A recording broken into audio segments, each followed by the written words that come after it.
Hello दोस्तों, वैदिक गुरु channel पर आपका स्वागत है। आज की इस कक्षा में हम एनसीईआरटी इतिहास कक्षा 7 का चैप्टर 5 करने जा रहे हैं, जिसमें आपका जनजातियां, खाना बदोश और एक जगह बसे हुए समुदाय के बारे में दिया गया है। तो जैसा कि आप लोग जानते हैं, मैंने 4 चैप्टर कर लिया है और आपको प्लेलिस्ट दे दिया गया है वैदिक गुरु चैनल पर। तो आप वहाँ पर जाकर पूरे वीडियोस देख सकते हैं, क्योंकि मैं यहाँ पर जो वीडियोस दे रही हूँ वो एक स्टोरी के रूप में है, तो आपको प्रिपेयर करने में आसानी रहेगी और आप अच्छे से इसको समझ पाएंगे, ताकि एग्ज़ाम में जो है एग्ज़ाम में क्वेश्चन करने में आसानी हो आपके लिए। और ये जो है आपका हर एग्ज़ाम में आता है, चाहे वो एसएससी, बैंक, रेलवे, ठीक है, जहाँ जहाँ जीएस आता है, और आपका टीचिंग एग्ज़ाम हो गया, ठीक। और यहाँ तक कि यूपीएससी में भी जो भी एनसीईआरटी का पोर्शन आता है वो सब यहीं सबसे आता है, ठीक। तो हमने पॉलिटी करा दिया है, इस चैप्टर कक्षा 7 का जो है पॉलिटी कंप्लीट कर दिया है। हम लोग इतिहास कर रहे हैं, 4 चैप्टर हो गया है, 5वां चैप्टर हम लोग आज करने जा रहे हैं। तो देखिए इस चैप्टर में जैसा कि आप लोग जानते हैं कि देखिए, अपने देश में राज्य जो है, बहुत सारे राजा जो है ने राज्य किया, उनका उत्थान हो रहा था, पतन हो रहा था। इसी मतलब बीच में जो है लोगों की कलाएं, दस्तकारियाँ, ये उत्पाद गतिविधियाँ जो है, ये अलग अलग नई नई किस्में जो हैं वो शहरों और गांव में फल फूल रही थी। और बहुत सारे परिवर्तन भी हो रहे थे, ठीक। राजनैतिक, सामाजिक, आर्थिक, इन सब के बीच में ये सारे परिवर्तन भी हो रहे थे। इसी तरह आगे बढ़ते हुए हम लोग आगे देखेंगे कि इस उपमहाद्वीप में बड़े हिस्से में समाज वर्ण के नियम के अनुसार चलता था, ठीक। जैसे वर्ण मतलब जैसे कि ब्राह्मण, क्षत्रिय, वैश्य, शूद्र, ये चारों वर्ण है ना, इसके अनुसार जो है नियम के अनुसार जो है विभाजित हो रहा था। और ब्राह्मण लोग थे, उनको उच्च वर्ग दिया गया था हमारे जो है अतीत में भी। तो पहले के समय में भी लोग ब्राह्मणों, यहाँ तक कि राजा भी उनके बनाए हुए नियम को मानते थे, उनका पालन करते थे। लेकिन इससे क्या होने लगा कि ऊंच नीच बढ़ने लगा, अमीर गरीब में फासला बढ़ने लगा, ठीक।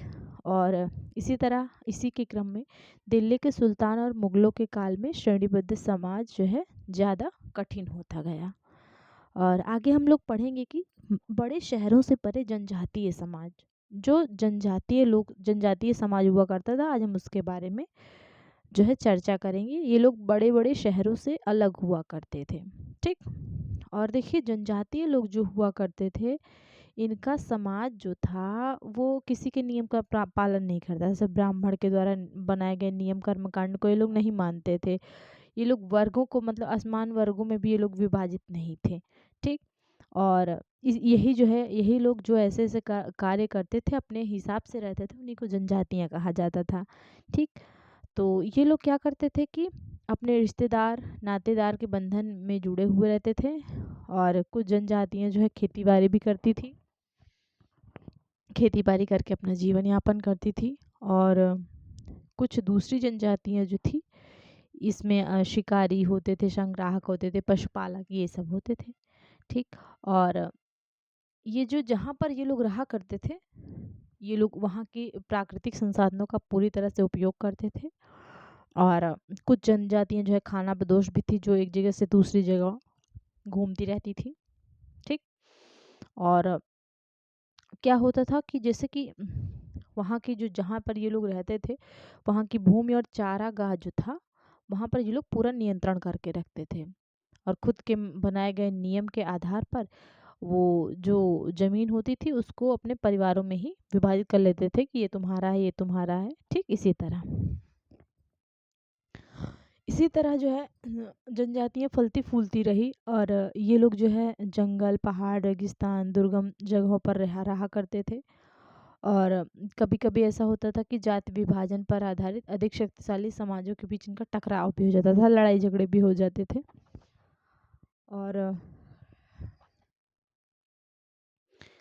और लेकिन इन्होंने अपनी संस्कृतियों को भी बचाए रखा, ठीक। इसी तरह आगे बढ़ते हुए क्या हुआ कि जैसे कि जनजातीय लोग हुआ करते थे, ये लोग जाति आदित और जनजाति समाज दोनों अपने विविध किस्म की ज़रूरतों के लिए एक दूसरे पर निर्भर रहा करते थे। जैसे कि देखिए, कोई किसी के पास जैसे कोई मतलब एक जगह रहते हैं, ऐसी जनजातियां भी थी जो खेती बाड़ी करती थी, तो वो अपने अनाज जो है वो खाना बदोश लोगों को दे देती थी, जो एक जगह से दूसरी जगह घुमंतू लोग होते थे। और जो ये खाना बदोश लोग थे, ये लोग जो है जैसे कि ये लोग पशुपालन करते थे, तो वहाँ से दूध दही जो होता था ये उनको दे देते थे। ठीक, इसी तरह समाज धीरे धीरे बदलने लगा। अब जनजातीय लोग थे कौन, इनके बारे में देखिए। इनके बारे में जानकारी बहुत कम मिलती हैं। जो इतिहासकार और मुसाफिर लोग हैं ये बहुत कम जानकारी देते हैं। कुछ ऐसे अपवाद हैं, इनको ही छोड़कर बाकी जनजातीय लोग, इनके पास कोई लिखित दस्तावेज नहीं हुआ करता था। जैसे कि इतिहासकार राजा महाराजा जो है, इनके दरबार में लोग इनके बारे में लिखते थे, तब हमें पता चल जाता है, लेकिन जनजातीय लोग के पास कोई लिखित दस्तावेज नहीं होता था। लेकिन ऐसा नहीं है कि ये लोग रीति रिवाज नहीं मानते थे, इनके पास रीति रिवाज भी होता था। ठीक, और ये लोग उनका जो है पालन करते थे रीति रिवाजों का, इनकी जो खुद की बनाई हुई होती थी। और इनकी परंपरा जो है पीढ़ी दर पीढ़ी आगे भी बढ़ती रही। और अब आगे हम लोग देखेंगे इनके बारे में कि भारत के लगभग हर क्षेत्र में ये लोग पाए जाते थे। और किसी भी एक जनजाति का इलाका और प्रभाव समय के साथ साथ बदलता रहता था। ठीक, और कुछ शक्तिशाली जनजातियां जो थी, इनका जो है बड़े इलाकों पर नियंत्रण था। पंजाब में जैसे खोखर जनजाति हो गई। ठीक, यहाँ पर हम लोग देखेंगे पंजाब की खोखर जनजाति के बारे में। मैप है यहाँ पर नीचे देखेंगे, देखिए ये पंजाब में खोखर जनजाति, गग्खर जनजाति भी थी यहाँ पर। ठीक, खोखर जनजाति हो गई। ये आपका खोखर जनजाति जो है ये आपका 13वीं और 14वीं सदी के दौरान बहुत प्रभावशाली थी। ठीक, कौन सी? खोखर जनजाति। ये कहाँ की, एग्जाम में पूछ लिया कहाँ की थी ये, तो ये आपका पंजाब की थी खोखर जनजाति। इसके बाद गख्खर भी है। तो गख्खर के जो है मुखिया थे कमाल खान गख्खर। ये बादशाह अकबर के मनसबदार बनाए गए थे। ठीक, बादशाह अकबर ने इनको क्या किया था, अपना मनसबदार बनाया था। किसको? कमाल खान गख्खर को। ये गख्खर जनजाति से रिलेटेड थे। मुल्तान और सिंध में मुगलों द्वारा अधीन कर लिए जाने से पहले लंगा और अरगुन लोगों का प्रभुत्व अत्यंत विस्तृत क्षेत्र पर था। इसके बाद देखिए उत्तर पश्चिम में एक विशाल जो है शक्तिशाली जनजाति जिसको बलोच कहा गया, ये देखिए बलूची, ये आपका उत्तर पश्चिम में आता है। ठीक, उत्तर पश्चिम में थी ये जो शक्तिशाली जनजाति थी, बलूची है ये। और ये इनके बारे में कहा जाता है कि ये लोग अलग अलग मुखियों वाले कई छोटे छोटे कुलों में बटे हुए थे। ठीक, कुल का मतलब क्या हुआ कि कुछ परिवारों या घरों के एक ऐसे समूह को कुल कहते हैं जो एक ही पूर्वज की संतान होते हैं। ठीक, तो ये लोग कुलों में जो है बटे हुए होते थे। आगे हम लोग देखेंगे, कह रहे हैं कि पश्चिमी हिमालय में गड्डी गडरियों की जनजाति थी। अब ये गड्डी गडरिया कहाँ रहते थे? ये आपका पश्चिमी हिमालय में रहते थे। उपमहाद्वीप के सुदूर उत्तर पूर्वी भाग पर नागा, अहोम जैसी जनजातियां थी। ठीक, और इसके बाद हम आगे पढ़ेंगे तो हमारा आज का जो बिहार और झारखंड का क्षेत्र है, ठीक, बिहार और झारखंड के कई इलाकों में 12वीं सदी तक चेर सरदार शाहियों का उदय हो चुका था। ठीक, कब? 12वीं सदी में। किसका? चेर, ये भी एक तरह की जनजाति है चेर। अकबर के प्रसिद्ध सेनापति राजा मान सिंह जो थे, उन्होंने 1591 में चेर लोगों पर हमला किया और उनको क्या किया? परास्त कर दिया। और वहाँ से जो है लूटपाट कर अच्छा माल इकट्ठा किया इन्होंने, लेकिन उन्हें अपने अपने अधीन नहीं बना पाया पूरी तरह से। इसके बाद जब औरंगजेब के समय में मुगल सेनाओं ने चेर लोगों पर जब हमला किया तो उनके कुछ किलों को कब्जा भी कर लिया और उनको अपने अधीन भी बना लिए। ठीक, अकबर तो नहीं कर पाया लेकिन औरंगजेब ने ये काम किया। और इस क्षेत्र में रहने वाली महत्वपूर्ण जनजातियां कौन कौन सी थी? मुंडा और संताल थी। यद्यपि ये उड़ीसा और बंगाल में भी रहते थे। ठीक, इसके बाद आगे हम लोग देखेंगे कर्नाटक और महाराष्ट्र के बारे में। कर्नाटक और महाराष्ट्र की जो पहाड़ियाँ थी, इसमें कोली, बेराद और कई दूसरी जनजातियाँ रहती थी, जिसमें कोली जो है गुजरात के कई इलाकों में भी रहते थे। कोली लोग जो है महाराष्ट्र, कर्नाटक में भी थे और ये आपका गुजरात में भी रहते थे। और कुछ और दक्षिण में कोरागा, वेतर, मारवाड़ और दूसरी जनजातियाँ का विशाल आबादी थी। ठीक, इसके बाद देखिए भीलों के बारे में हम लोग पढ़ेंगे। ये भील लोग जो है पश्चिम और मध्य भारत में फैले थे। ठीक, और देखिए 16वीं सदी के अंत आते आते ये सब जो है, जो जनजातियां थी, ये जमींदार बन चुके थे। ठीक, तब भी भीलों के कई कुल शिकारी संग्राहक बने रहे, कुछ शिकारी संग्राहक ही बने रहे और उनमें से कुछ जनजाति भी जमींदार भी बन गई। फिर जो है आपका छत्तीसगढ़, मध्य प्रदेश, महाराष्ट्र और आंध्र प्रदेश के गोंड लोग बड़ी तादाद में फैले हुए थे। इसके बाद देखिए यहाँ पर रात में भील लोग हिरन का शिकार कर रहे हैं, चित्र दिया गया है इनका।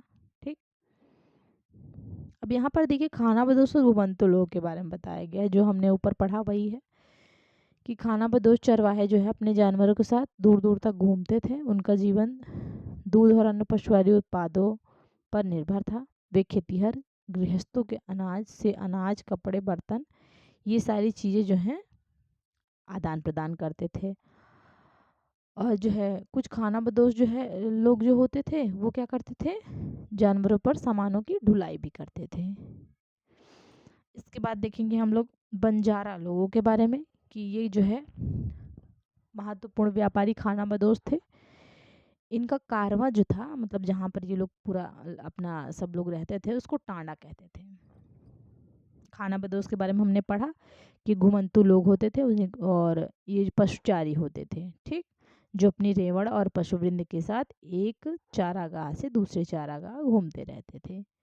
इसी तरह दस्तकार, फेरी वाले और नृतक, गायक एवं अन्य तमाश बिन भ्रमणशील समूह अपना काम धंधा करते करते एक जगह से दूसरी जगह की यात्रा पर रहते हैं। इसके बाद देखिए हम लोग देखेंगे यहाँ पर कि जो सुल्तान अलाउद्दीन खिलजी थे, इन्होंने बंजारों का यूज़ जो है बाजारों तक सामान को की ढुलाई में किया। ठीक, ये लोग क्या करते थे, इनका यूज़ करते थे कि ये इनका सामान जो है सुल्तान अलाउद्दीन खिलजी का सामान जो है बंजारे लोग एक जगह से दूसरी जगह इनके अनाज का ढुलाई करते थे। उसके बाद जो है कुछ जहांगीर ने भी बताया है कि बंजारे जो है विभिन्न इलाकों में अपने बैलों पर अनाज ले जाकर शहरों में बेचते भी थे। और कुछ जो सैन्य अभियान के दौरान मुगल सेना के खाद्यान्नों की ढुलाई का काम भी ये लोग करते थे। और किसी भी विशाल सेना के लिए 1 लाख बैल अनाज ढोते होंगे। ठीक, अनुमान लगाया गया है। यहाँ पर बंजारे के बारे में बताया गया है कि 17वीं सदी के आरंभ में भारत आने वाले एक अंग्रेज व्यापारी पीटर मुंडा, एग्जाम में पूछ लिया कि अंग्रेज व्यापारी कौन थे, तो उनका नाम था पीटर मुंडा, ने बंजारों का वर्णन किया। सुबह हमारी मुलाकात बंजारों की एक टांडा से हुई जिसमें 14,000 बैल थे। ठीक, इनमें कितने बैल थे? 14,000 बैल थे। सारे पशु गेहूं और चावल जैसे अनाजों से लदे हुए थे। ये बंजारे लोग अपनी पूरी घर गृहस्थी, बीवी और बच्चे अपने साथ लेकर चलते थे। ठीक, यही जो हमने आपको ऊपर बताया यही है कि एक टांडा में कई परिवार होते थे। इनका जीने का तरीका उन भारवाहकों से मिलता जुलता है जो लगातार एक जगह से दूसरी जगह जाते रहते थे। ठीक, गाय बैल उनके अपने होते थे। यही सब चीज़ें हैं जो हमने ऊपर आपको बताया।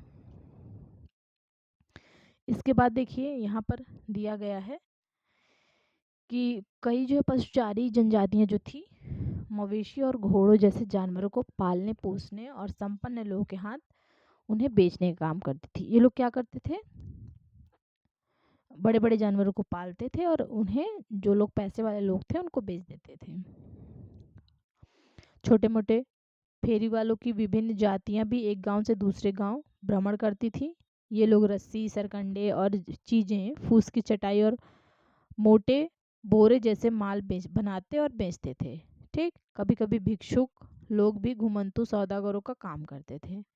नर्तकों, गायकों और अन्य तमाशबीनों की भी जातियां थीं जो विभिन्न नगरों और गांवों में कमाई के लिए अपनी कला का प्रदर्शन करती थी। ठीक। आगे हम लोग पढ़ेंगे बदलता समाज। समाज के साथ मतलब जैसे समाज बदलता गया वैसे वैसे ये लोग भी बदलते गए, नई जातियां और श्रेणियां आई। जैसे जैसे अर्थव्यवस्था और समाज की जरूरतें बढ़ती गई वैसे वैसे नए नए हुनर वाले लोग भी मतलब हुनर वाले लोग की आवश्यकता भी पड़ने लगी। और इन्हीं वर्णों के बीच में छोटी छोटी जातियां उभरने लगी, जैसे कि ब्राह्मण के बीच में नई जातियां सामने आई। दूसरी ओर कई जनजातियों और सामाजिक समूहों को जाति विभाजित समाज में शामिल कर लिया गया, जैसे कि उन्हें जातियों का दर्जा दिया गया, जैसे कि सुनार, लोहार, बढ़ई, राजमिस्त्री। ठीक है। ब्राह्मणों ने ही इनको जो है जाति की मान्यता दी। वर्ण के बजाय जाति समाज के संगठन का आधार बन गई।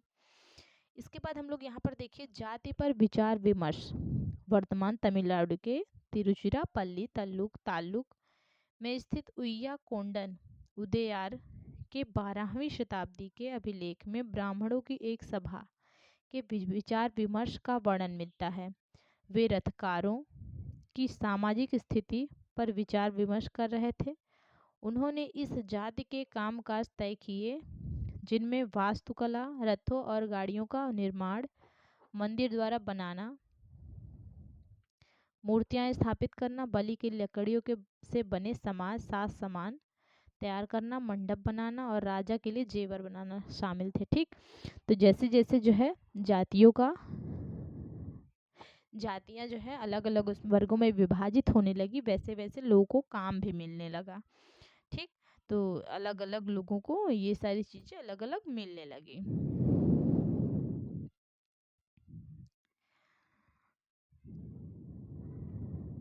इसके बाद देखिए हम लोग पढ़ेंगे कि जब 11वीं और 12वीं सदी आई तब क्या हुआ, जो क्षत्रिय लोग थे, ठीक, क्षत्रियों के बीच जो राजपूत लोग हुआ करते थे, इनकी ताकत काफी बढ़ गई। ठीक। और इन्होंने जो है हूण, चंदेल, चालुक्य और कुछ दूसरी वंश परंपराओं, ये लोग क्या करते थे, वे हूण, चंदेल, चालुक्य और कुछ दूसरी वंश परंपरा से आते थे। ठीक। और इनमें से जो है कुछ राजपूत कुल के मान लिए गए और धीरे धीरे पुराने शासकों की जगह ले ली इन्होंने। ठीक। और कृषि वाले क्षेत्र भी इन्होंने ले लिए। इसी तरह धीरे धीरे अलग अलग तरह के जो है परिवर्तन भी होने लगे और जो शासक लोग होते थे इन्होंने अपने शक्तिशाली राज्यों के निर्माण के लिए अपनी संपदा का इस्तेमाल किया। ठीक। इसके बाद देखिए यहाँ पर जो है एक चित्र दिखाया गया है, ये एक गौण महिला है। ठीक है। राजपूत गोत्रों के उदाहरण में जो है बताया गया है कि ये लोग जो है जनजातीय लोगों के अनुसरण किया करते थे ये लोग। ठीक। सॉरी, मतलब जो जनजातीय लोग हुआ करती थी ये लोग राजपूतों का अनुसरण किया करते थे। ठीक। और धीरे धीरे जो है ब्राह्मणों के समर्थन में कई जनजातियां जाति व्यवस्था का हिस्सा बन गई, लेकिन केवल प्रमुख जनजाति परिवार ही शासक वर्ग में शामिल हुए, सब नहीं। ठीक। और देखिए पंजाब, सिंध और उत्तर पश्चिम सरहद की प्रभुत्वशाली जनजातियों ने काफ़ी पहले इस्लाम को अपना लिया था। इन्होंने जो है इस्लाम को भी अपनाया। उसके बाद हम लोग देखिए आगे पढ़ेंगे। राज्यों की उत्पत्ति जनजातीय लोगों के बीच हुए सामाजिक बदलाव से गहराई से संबंधित है। ठीक। जैसे कि जनजातीय लोगों में जो बदलाव आ रहे थे वो जो है सामाजिक रूप से उनमें गहराई से संबंध था। और नज़दीक से एक नज़र यहाँ देखेंगे कि गौड़ जो है, ये गौड़ महिला का चित्र दिया हुआ है यहाँ पर। अब यहाँ पर देखेंगे कि गौड़ क्या है, तो गौड़ लोग जो होते थे वो गोंडवाना नामक विशाल वन प्रदेश में रहते थे। ठीक। और वे जो है स्थानांतरीय कृषि अर्थात जगह बदल बदल कर खेती करते थे। विशाल गौड़ जनजाति जो थी ये कई कई छोटे छोटे कुलों में बटी हुई थी और सभी कुल का अपना एक राजा या राय होता था। ठीक, गोंड का क्या होता था, इनके कुल में बटे हुए थे, उनका राजा या राय होते थे। जिस समय दिल्ली के सुल्तानों की ताकत घट रही थी, उसी समय कुछ बड़े गोंड राज्य छोटे गोंड सरदारों पर हावी होने लगे।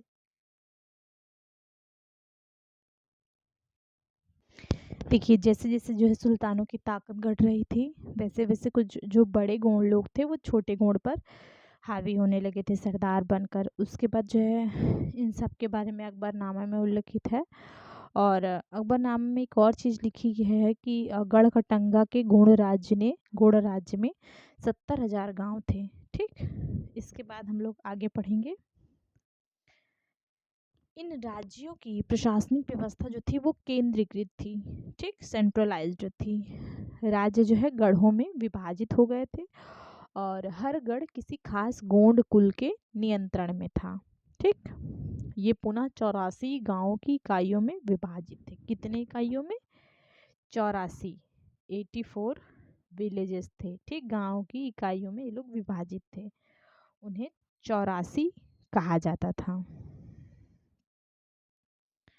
इसके बाद कह रहे हैं कि जो 84 था, इसका विभाजन भी हुआ, जो 12-12 गांव में हुआ। और आगे हम लोग पढ़ेंगे तो ये बताया गया है कि जो बड़े राजे थे, इनके जो उदय ने गोंड समाज के चरित्र को बदल डाला। उनका मूलतः बराबरी वाला समाज धीरे धीरे असमान सामाजिक वर्गों में विभाजित हो गया। ब्राह्मण लोगों ने गोंड राजाओं के अनुदान में भूमि प्राप्त की। मतलब इन्होंने क्या किया कि गोंड राजाओं ने ब्राह्मणों को अनुदान, मतलब अनुदान में भूमि देने लगे। और गोंड सरदारों को अब राजपूतों के रूप में मान्यता प्राप्त हुई। मान्यता प्राप्त करने की चाहत हुई, इसलिए गढ़कटंगा में गोंड राजा अमनदास ने संग्राम शाह की उपाधि धारण की। और उसके पुत्र दलपत ने महोबा के चंदेल राजपूत राजा साल बाहन की पुत्री राजकुमारी दुर्गावती से विवाह किया। ठीक, मतलब समझ में आया? जब उनको राजपूतों की चाहत हुई तो जो गढ़कटंगा के गोंड राजा कौन थे? ये राजा अमनदास थे। ठीक, इन्होंने किसकी उपाधि धारण की? संग्राम शाह की उपाधि धारण की। और उनके पुत्र का नाम क्या था? दलपत था, जिन्होंने महोबा के चंदेल राजपूत राजा सालबाहन की पुत्री से विवाह कर लिया। ठीक, उसके बाद क्या हुआ? दलपत की जो है मृत्यु बहुत कम आयु में हो गई और रानी दुर्गावती बहुत योग्य थी और उसने अपने 5 साल के पुत्र वीर नारायण के नाम पर उन्होंने शासन किया। लेकिन जो है कुछ ही समय में क्या हुआ कि 1565 में आसिफ खान के नेतृत्व में मुगल सेनाओं ने गढ़कटंगा पर हमला कर दिया और दुर्गावती ने इनका सामना भी किया अच्छे से, लेकिन उनकी हार हो गई। तो इसलिए उन्होंने आत्मसमर्पण करना उचित नहीं समझा, तो इसलिए उन्होंने अपनी हत्या खुद से कर ली। ठीक, उन्होंने मर जाना बेहतर समझा और उसके तुरंत बाद जो है उनका पुत्र भी वहीं पर मर गया। उसके बाद देखिए यहाँ पर दिया है कि असम में लाचित बरफुकन ने मुगल सेना को हराया। अब लाचित बरफुकन अहोम सेना के सेनापति थे। किसके? अहोम सेना के।